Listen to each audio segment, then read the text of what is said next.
Our programs offer many languages. Please visit suprememastertv.com/schedule. Nos programmes offrent plusieurs langues. Veuillez visiter suprememastertv.com/schedule. Nuestros programas ofrecen varios idiomas. Visite suprememastertv.com/schedule.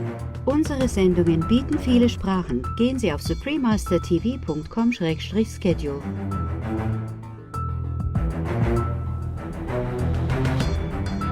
Scientists estimate that more than 6 out of every 10 known infectious diseases in people can be spread from animals, and 3 out of every 4 new or emerging infectious diseases in people come from animals. This is known as zoonotic disease transmission.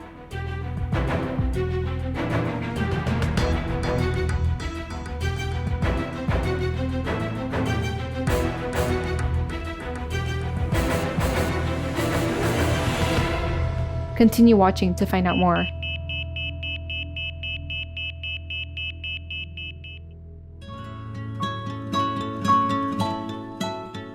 Greetings, brilliant viewers. My name is Lydia.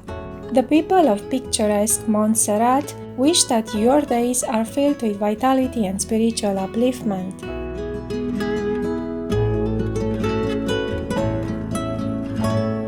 Welcome to our program, Stopping Zoonotic Diseases, The Vegan Lifestyle Matters, Part 1 of 2. This two-part series focuses on certain epidemics and pandemics from the past 2 decades that have killed many, such as severe acute respiratory syndrome or SARS, Ebola, swine flu, avian flu, and coronavirus, and their roots in meat consumption or animal livestock raising or both.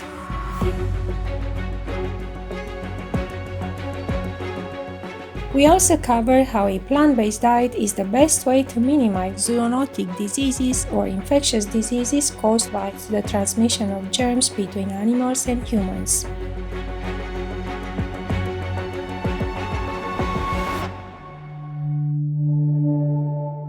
The United States Centers for Disease Control and Prevention, or CDC, states, scientists estimate that more than 6 out of every 10 known infectious diseases in people can be spread from animals, and 3 out of every 4 new or emerging infectious diseases in people come from animals. This is known as zoonotic disease transmission.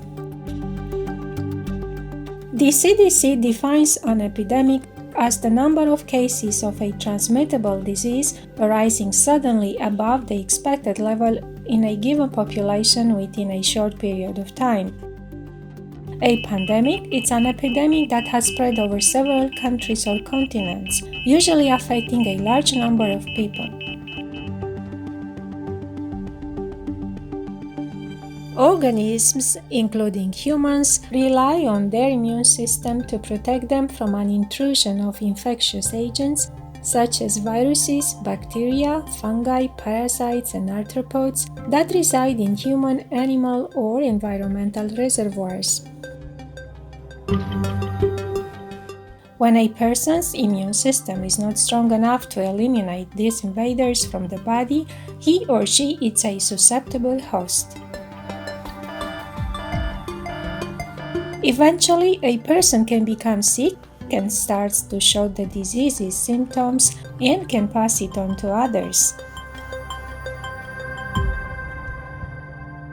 This continuous process of interaction between an infectious agent and a susceptible host is known as the chain of infection in epidemiology.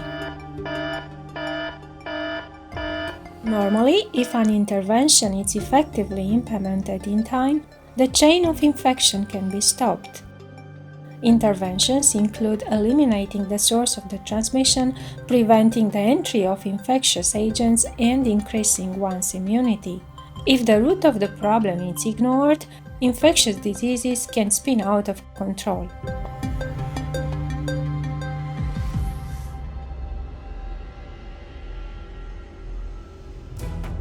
On November 16, 2002, the first case of atypical Pneumonia was reported in the Guangdong province in southern China. At that time, severe acute respiratory syndrome, or SARS, was still not known to the public.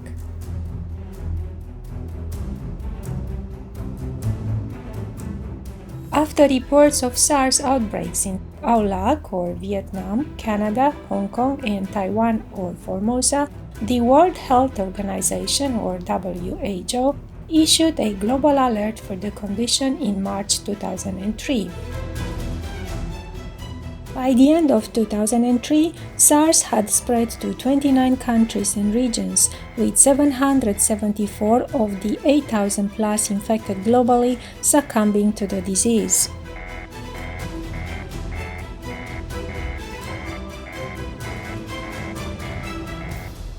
In 2004, the CDC isolated a SARS-like virus from civets, suggesting a link between the disease and animals.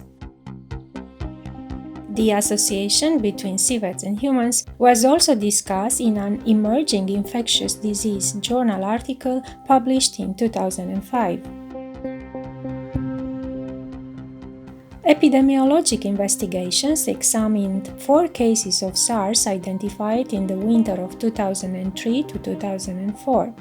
2 of the 4 patients were waitresses working in a restaurant that served palm civets as food to customers.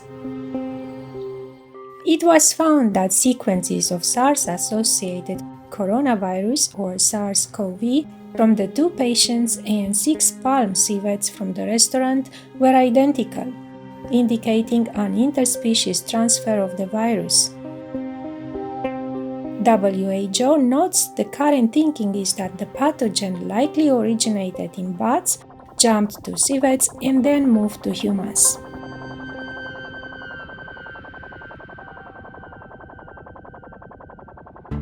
After the SARS outbreak, the WHO has used the term a public health emergency of international concern to refer to an extraordinary event that constitutes a public health risk to other states through the international spread of disease. The declaration of a global public health emergency is intended to mobilize an international response to an outbreak.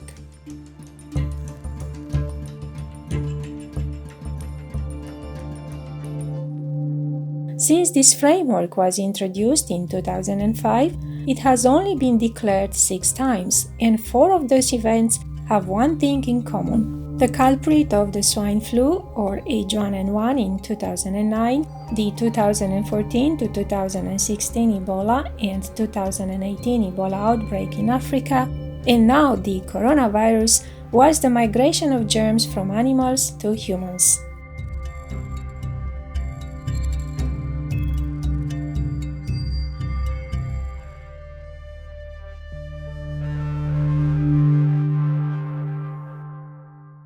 We will pause now for a constructive message and be right back. Please stay tuned to Supreme Master Television.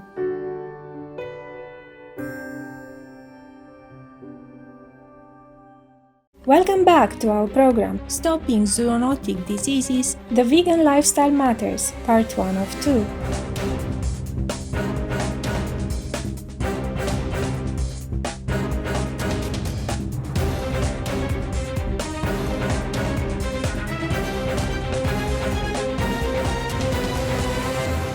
The WHO warns against eating avian flu-infected birds and swine flu-infected pigs because of the health risks. The swine flu was first detected in Mexico City, Mexico in March 2009. Because pigs can be infected by both the avian and human influenza viruses, industrial pig raising became a breeding ground for the new virus. The exchange of genetic materials between 3 species, pigs, birds, and humans, made the virus stronger and more easily transmissible between people.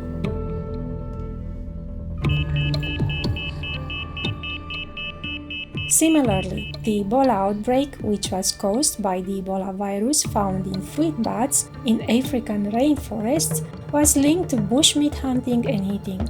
The zoonotic Ebola virus can cause fatal hemorrhagic fever marked by internal and external bleeding.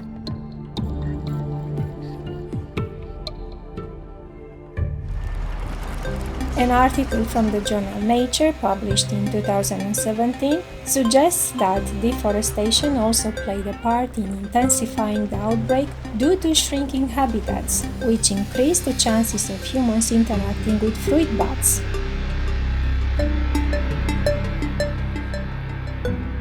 It turns out that Mother Nature has already warned humanity about the meat-eating habit. The simple solution of adopting a vegan lifestyle to prevent zoonotic epidemics has been known for a long time. However, this obvious answer has been ignored, and the medical, economic, and social costs of diseases like H1N1 are tremendous and drain a nation's financial resources. The money spent on unavoidable public health crises could have gone to programs benefiting citizens. According to the International Monetary Fund, Liberia, for example, saw GDP, or gross domestic product, growth decline 8 percentage points from 2013 to 2014 during the recent Ebola outbreak in West Africa, even as the country's overall death rate fell over the same period.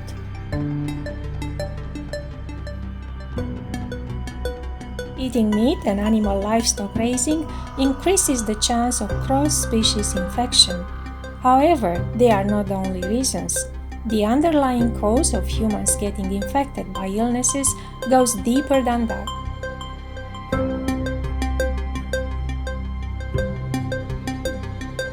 As we all know, most of the sickness come from meat because of the antibiotics fed to the animal, because of the anxiety which produce toxin in the animal meat, because we eat all these antibiotics and our body lose their resistance to the disease. Our body normally can fight the disease, but because we are fed with so much antibiotic meat, therefore our body become weakened, and the resistant system become out of order. Therefore, any kind of disease affect us and kill our life. And it is a pity.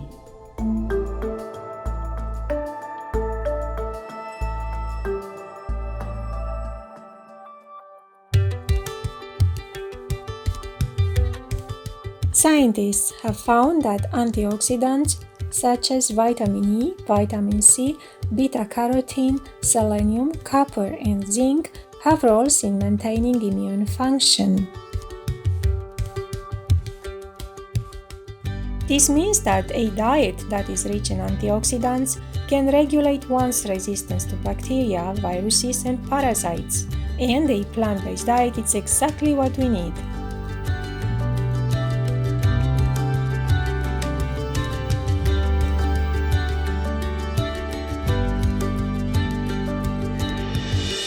Renowned vegan American physician and founder of nutritionfacts.org, Dr. Michael Greger now discusses a study showing the immunoprotective powers of fruits and vegetables. As we age, our immune system starts to decline.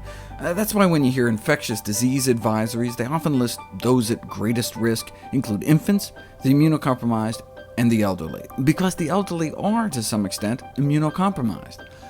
Recently, researchers in Belfast reported an investigation into the possibility that inadequate diet may be a contributing factor to immunological aging. Both immunity and fruit and vegetable intake can be low in the elderly, so they wonder if there might be a connection.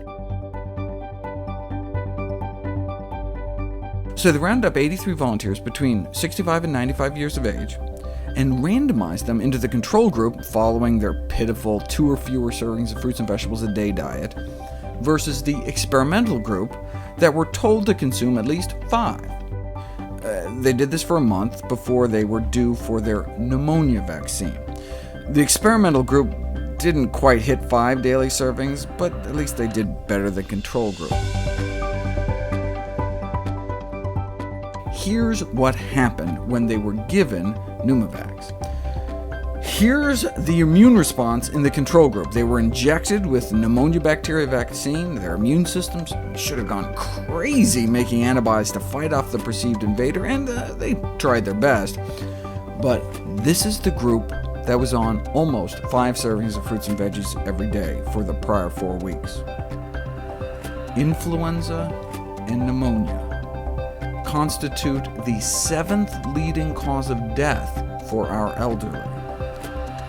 It's never too late to start eating healthier.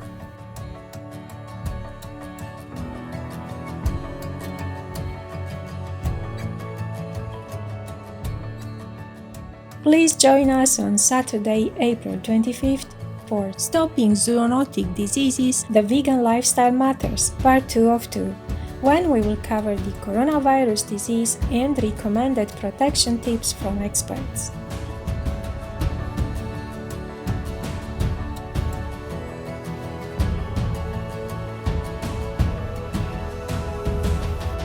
For more information about coronavirus or COVID-19, please visit wajo.int.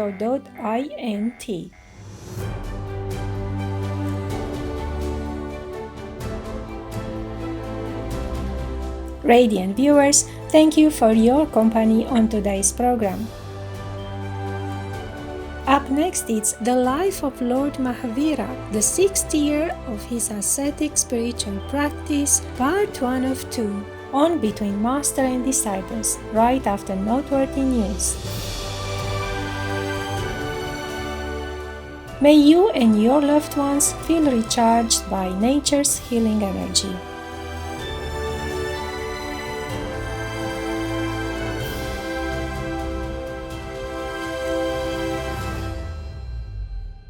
Our programs offer many languages. Please visit suprememastertv.com/schedule and suprememastertv.com/HL.